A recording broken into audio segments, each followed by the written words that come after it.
Hey there. Today we're going to look at how to sign into PlayStation Network on PS4. So let's get started. First, turn on your PS4 and go to the user selection screen. If you have already logged into an account, create a new user by selecting New User and then choosing to create a new account.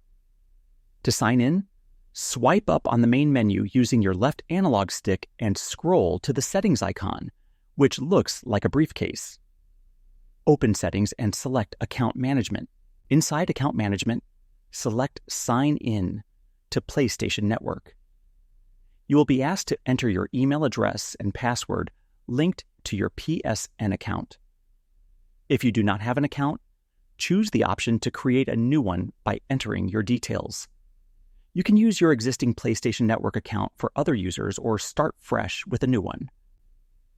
After signing in, you will have access to all PlayStation Network features, such as the PlayStation Store and online multiplayer. And that wraps it up. Appreciate you watching. See you in the next one.